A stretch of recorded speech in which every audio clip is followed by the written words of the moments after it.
Sebelumnya, setelah Sen kewalahan menghadapi spirit kembar dengan para bisnya, Shin pun berganti ke kapal Daphne, tepatnya di ruang pelatihan. Di sana ada ketua gendut menghampiri Sen. Dia pun melihat Sen sedang asik melihat-lihat teknik hipergen.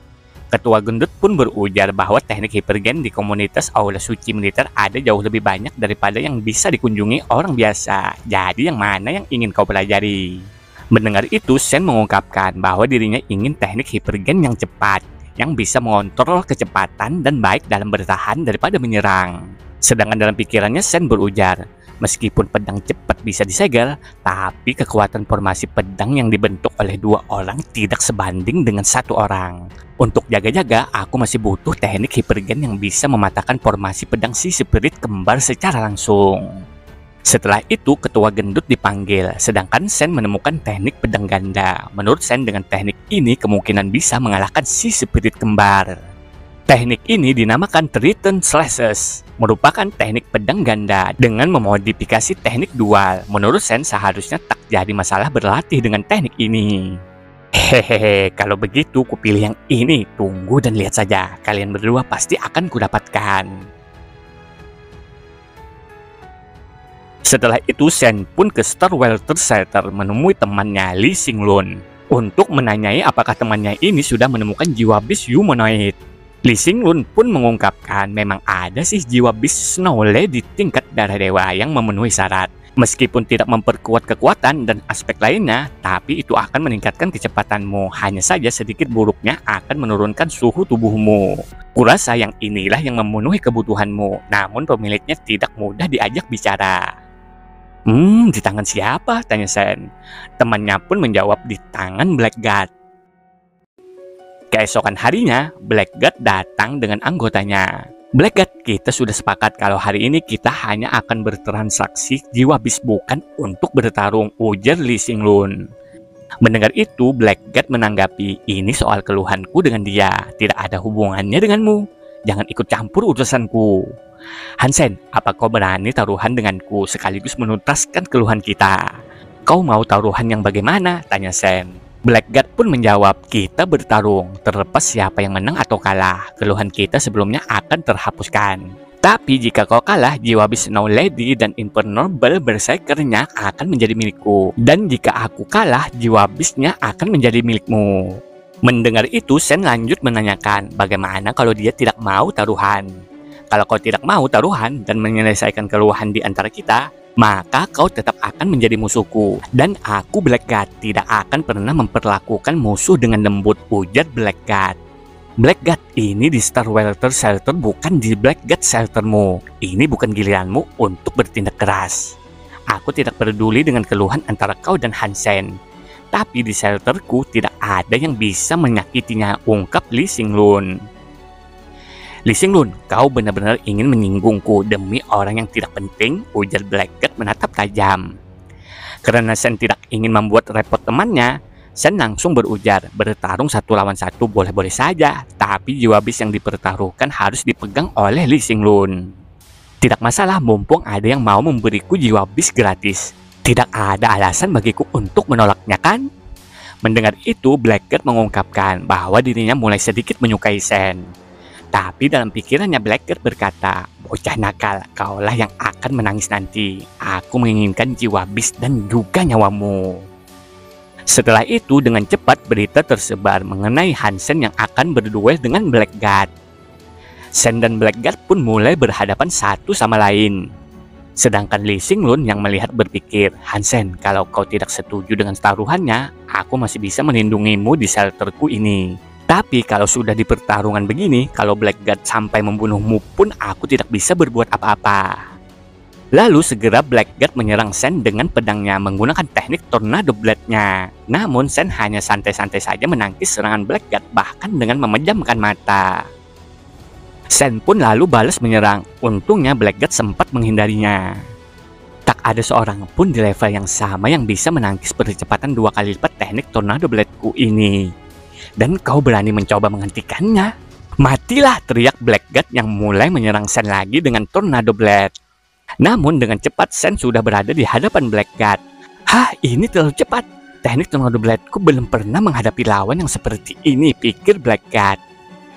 Sedangkan Lee Singlun yang menyaksikan dibuat terkejut tak menyangka Sen dapat menangkis semua serangan Blackguard dengan teknik Tornado Blade-nya. Menurutnya, ini bukan sebuah kebetulan, ini kekuatan yang sungguh menakutkan. Lalu Sen balik menyerang Blackguard dengan cakarnya, membuat Blackguard tak berdaya dan pada akhirnya mengakui kekalahannya. Orang-orang yang melihat duel Blackguard dan Sen pun tak percaya Blackguard disiksa Sen layaknya seorang cucu. Mereka juga tak menyangka ada orang yang sekuat Sen muncul di padang es ini. Bahkan dapat menghentikan teknik pedang Blackguard yang tak terhentikan. Sungguh kekuatan yang sangat luar biasa. Setelah itu Sen kembali ke shelternya. Di sana para anggotanya Sen menyambut kedatangan Sen. Dan mereka juga sudah mendengar bahwa ketuanya Sen ini sudah mengalahkan Blackguard yang sombong itu. Dan mereka sangat bangga dengan ketua Sen. Sen pun menanggapi bahwa Blackguard itu masih terlalu lemah, jadi tidak usah terlalu dilebih-lebihkan. Melihat ada Manli, Sen menyapanya dan mengatakan bahwa daging bis asing yang dia bawa ada di luar, jadi Manli bisa pilih-pilih lah. Namun Sen melihat ada yang aneh dari ekspresi muka Manli, jadi Sen menanyakan, "Kau kenapa Manli?"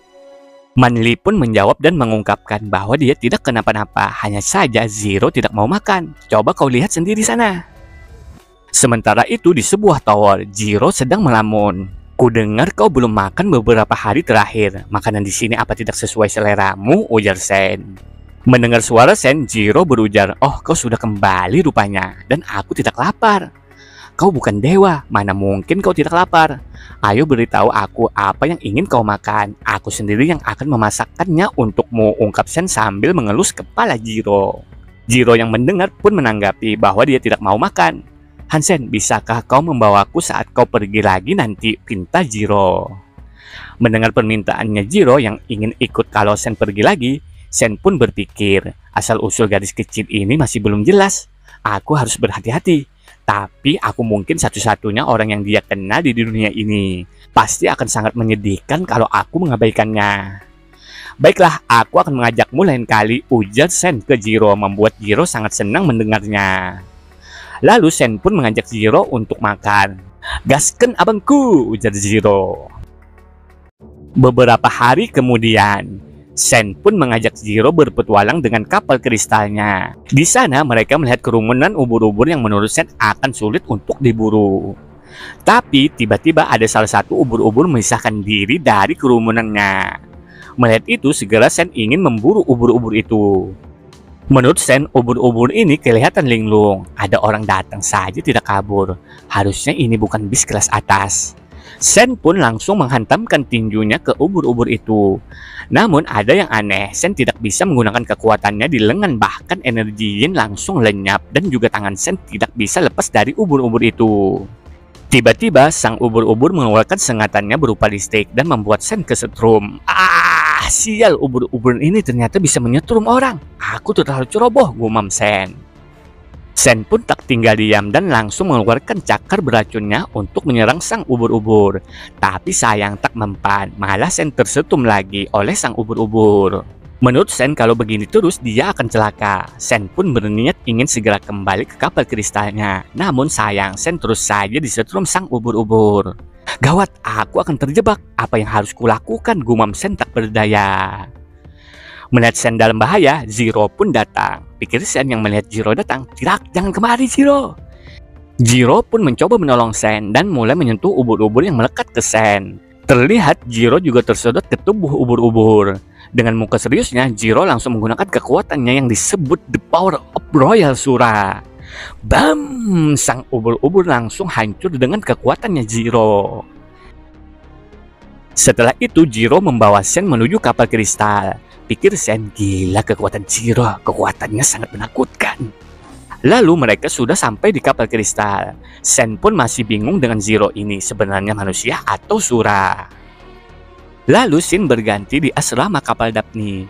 Sen pun mencari di internet mengenai klan Sura. Sen mendapatkan informasi dari ahli biologi. Mereka sudah membuktikan bahwasanya ada perbedaan genetik yang besar antara manusia dan Sura, dan tidak memungkinkan untuk menghasilkan keturunan. Menciptakan persilangan antara manusia dan Sura secara buatan juga tidak memungkinkan. Manusia ya manusia, sura ya sura. Walaupun terlihat mirip, namun sebenarnya mereka adalah dua spesies yang sangat berbeda. Tidak mungkin seseorang menjadi sura sekaligus manusia. Tapi, apa sebenarnya Jiro itu? Pikir Sen sambil mengingat-ingat Jiro. Tiba-tiba Jianren mengetuk kamar Sen dan mengajak Sen ke suatu tempat bersamanya. "Apakah kamu bisa?" tanya Jianren. Sen pun menjawab, "Tentu saja bisa, tapi kamu tidak biasanya langsung datang ke kamar untuk mencariku. Apa yang terjadi? Apa ada masalah tertentu yang tidak bisa didiskusikan di antara kita?" "Besok aku akan menghadiri pertemuan pertukaran dan kuharap kamu bisa ikut denganku," ungkap Jianren. "Ekspresimu ini itu bukan acara kencan buta kan?" ujar Sen. "Apa yang kau pikirkan? Ini benar-benar pertemuan pertukaran, tapi orang-orang yang pergi ke sana sedikit spesial. Dan isi pertemuan pertukarannya juga sedikit spesial. Ikut denganku untuk mendengarkannya juga. Itu akan membantumu di masa depan." "Oh iya, ada kenalanmu juga loh," ungkap Jianren. "Hah, siapa?" tanya Sen penasaran. "Wang Mengmeng, ku dengar dia sangat menyukaimu," jawab Jianren sambil pergi. Keesokan harinya, Jianren pun menjelaskan tentang pertemuan yang akan dibahas. "Kau harusnya sudah dengar kalau secara teori manusia perlu mencapai tingkat transenden baru gen mereka bisa mulai berevolusi. Tapi ada juga beberapa orang atau teknik khusus yang bisa memulai evolusi gen mereka sendiri lebih awal. Yang ingin dibahas kali ini adalah teknik Qigong ini." Mendengar teknik Qigong, Sen sangat bertanya-tanya. Jianren pun mengungkapkan bahwa keluarga Ji merupakan keluarga yang memiliki warisan teknik Qigong, dan ada juga 3 keluarga lainnya. "Kami semua berlatih teknik Qigong dari warisan yang sama, tapi di cabang yang berbeda. Pertemuan pertukaran ini diadakan oleh keempat keluarga ini." "Empat keluarga yang mana?" tanya Sen. "Zi, Lin, Wang, dan Sui," jawab Jianren. Mendengar ada nama keluarga Sui, Sen berpikir mungkinkah Sui Long yang memiliki teknik S-Jet Skin yang kubunuh waktu itu adalah keluarga Sui? Melihat ayahnya tengah mengelamun, Jianren pun bertanya, "Ada apa, Hansen?" Tidak ada apa-apa," jawab Sen. Tiba-tiba ada wanita cantik menyapa Jianren. "Jianren, sudah lama sekali kita tidak bertemu sejak kau pergi ke Dapni," ujarnya. Wanita cantik ini bernama Ji Qingqiu. "Lama tidak bertemu Kak Qingqiu," ucap Jianren. "Jadi inikah pacarmu?" tanya Qingqiu yang melihat Hansen. Segera Jianren langsung memperkenalkan Hansen. "Perkenalkan, ini tunanganku, Hansen." Qingqiu pun mengungkapkan bahwa hari ini sungguh ramai dan dia sudah berkeliling santai dan mungkin ada sekitar 2.000 sampai 3.000-an orang yang datang. Zi, Lin, dan Wang adalah keluarga terbesar saat ini. Kita bisa menemukan jejak mereka di setiap sudut aliansi. Mendengar itu, Jianren menambahkan, meski hanya anak muda berusia di bawah 40 tahun yang datang, auditorium yang mampu menampung puluhan ribu orang ini mungkin tidak mampu menampung mereka. "Bukankah keluarga Sui juga merupakan keluarga besar?" ujar Sen. "Keluarga Sui jarang keluar dan jumlahnya juga tidak banyak," ungkap Jianren. "Tapi keluarga Sui dikenal sebagai yang terkuat di antara 4 keluarga dalam hal teknik Qigong," ungkap Qingqiu menambahkan. Lalu acara pun dimulai. Seseorang mulai menaiki panggung. "Itu keluarga Sui," ujar Sen. "Orang itu pacarku, Sui Yang. Hari ini dia akan berbicara mewakili keluarga Sui mengenai Jet Hat Sutra. Ngomong-ngomong, pacarmu dari keluarga mana, Yanran?" tanya Qingqiu. "Hansen bukan berasal dari keluarga Qigong," jawab Jianren. "Oh, Yang hendak memulai pidatonya, jadi aku harus duduk di atas panggung. Aku sama sekali tidak merasa nyaman ditonton oleh begitu banyak orang. Kalau bukan karena pidato Yang, aku tak akan mau naik ke sana," ungkap Qingqiu. "Baiklah, silahkan kakak sepupu naik," ujar Jianren. "Hasrat sepupuku untuk bersaing dalam segala hal denganku tidak pernah padam. Sekarang dia sudah menemukan pacar dari keluarga Sui dan dia merasa sangat bangga," ungkap Jianren. "Apa ini sesuatu yang bisa dibanggakan?" ujar Sen bertanya. "Tidak juga sih, tapi mereka yang bisa naik ke panggung untuk berpidato dinilai berprestasi di antara keempat keluarga," ungkap Jianren menjawab. "Kalau begitu, kau harusnya diizinkan naik ke atas panggung," bisik Sen. Dengan muka sedikit muram, Jianren mengungkapkan bahwa saat ayahnya masih muda, dia sering memberi pidato di atas panggung. "Tapi aku gagal mewarisi bakatnya. Bakatku rata-rata dan belum memenuhi syarat untuk memberikan pidato di atas panggung. Kaulah yang paling memenuhi syarat untuk naik ke sana. Kau tak perlu mengatakan apapun saat naik ke sana. Cukup duduk saja di sana dan orang lain akan tercerahkan dengan melihat kecantikanmu. Itu lebih berguna daripada pidato sutra manapun, goda Shen kepada ayangnya ini. Mendengar itu, Jianren yang tadi murung langsung menyerang Shen dengan manja. Shen hanya tertawa karena geli. Hahaha, jangan geli, ujar Shen. Salahkan mulutmu yang buruk itu, ujar Jianren. Setelah itu, Jianren dan Han Sen duduk. Di sana, Yanren mengungkapkan bahwa keluarga Sui menganggap diri mereka lebih unggul di antara 4 keluarga. Mata Sui Ying yang itu terangkat sampai menembus stratosfer dan dia tidak peduli pada orang lain. Kenapa keluarga Sui lebih unggul dari yang lain? Tanya Shen. Keempat keluarga kami berasal dari garis keturunan yang sama. Keluarga Sui selalu mengklaim bahwa mereka adalah garis keturunan utama. Mereka juga memiliki buku rahasia terpenting yang tidak boleh disebarkan ke orang luar, ungkap Jianren menjawab. Hah, buku rahasia? Mungkinkah buku rahasia ini adalah teknik S-Jet Skin, pikir Shen. Buku rahasia itu bernama The Pro Sutra, ujar Jianren. Untung bukan teknik S-Jet Skin, pikir Shen lega. Lalu Jianren lanjut menjelaskan, hanya sedikit orang yang benar-benar mampu mempelajari The Pro Sutra sejak zaman kuno. Namun keluarga Sui rupanya mencoba memodifikasinya menjadi teknik hypergen yang disebut S-Jet Skin, sehingga semua murid keluarga Sui dapat mempelajarinya. Lalu di sana juga ada Lin Feng, yang pun memanggil Lin Feng mengajak duduk bersama. Dia juga mengatakan ada Zilei dan yang lainnya juga. Namun Lin Feng meminta maaf karena dia ingin menemui teman lamanya. Menurut Lin Feng, dia sudah lama tidak bertemu dengan teman lamanya ini. Jadi lain kali saja kita ngumpul-ngumpul kalau ada kesempatan, ujar Lin Feng. Yang dan King Qiu pun bertanya-tanya siapa teman lama Lin Feng ini. Ternyata teman lama yang dimaksud Lin Feng adalah Han Sen. Feng pun menyapa Shen dan langsung duduk di sampingnya Shen. Shen pun mengungkapkan bahwa dirinya mendengarkan pidato Peng sampai habis. Kau menyampaikannya dengan sangat baik. Namun Peng malah berujar bahwa dirinya tak menyangka kalau Shen akan datang. Tiba-tiba ada yang memegang bahu Peng dan memanggil Lin Feng dengan sebutan Xiao Peng Peng. Apa kedua orang ini temanmu? Tanyanya. Iya bibi kecil, jawab Peng dengan muka gugupnya. Shen dan Jianren pun hanya bisa berekspresi dengan muka bingung karena Lin Feng dipanggil Xiao Peng Peng. Lalu orang itu pun memperkenalkan dirinya yang ternyata wanita cantik. Halo, aku Lin Weiwei, kakaknya Lin Feng. Kalian bisa memanggilku Kak Weiwei. Dengan lebaynya, Shen dan Jianren balik menyapa Kak Weiwei. Hai kalian berdua, sudah cukup jangan lebay, ujar Lin Feng. Sepertinya obrolan kalian tampaknya seru sekali, ucap Yang tiba-tiba datang. Lalu dengan muka seriusnya, Yang melanjutkan, pencapaian Qigong Lin Feng sangat mendalam. Hansen, kau adalah teman baik Lin Feng, jadi aku hanya bisa berasumsi kalau kau juga sedang mempelajari Qigong. Bagaimana kalau kau dan aku berduel, tantang Yang ke Shen. King Qiu pun menambahkan, hanya duduk dan mengobrol seperti ini juga terlalu membosankan. Karena kau adalah pacarnya Yanran, ini saat yang tepat bagi semua orang untuk mengenalmu. Sui yang katanya kau ingin berduel, maka mari kita berduel, ujar Lin Weiwei dengan anggunnya. Kak Weiwei, biarkan saja pria-pria ini menyelesaikan urusan mereka. Kita hanyalah gadis cantik yang tidak boleh membiarkan mereka memanfaatkan kita, ungkap King Qiu. Mendengar King Qiu memanggilnya dengan sebutan kakak, Weiwei pun sedikit kesal. Kau dari keluarga mana? Tidak ada sopan santunnya ke yang lebih tua. Siapa yang kau panggil kakak? Aku bibinya Lin Feng, jadi dalam hal senioritas, kalian semua harus memanggilku bibi, benar-benar tak tahu aturan. Tetapi mereka juga memanggilmu kakak. Yang, ucap King Qiu. Hansen, kau tidak berani melawanku, ujar Yang.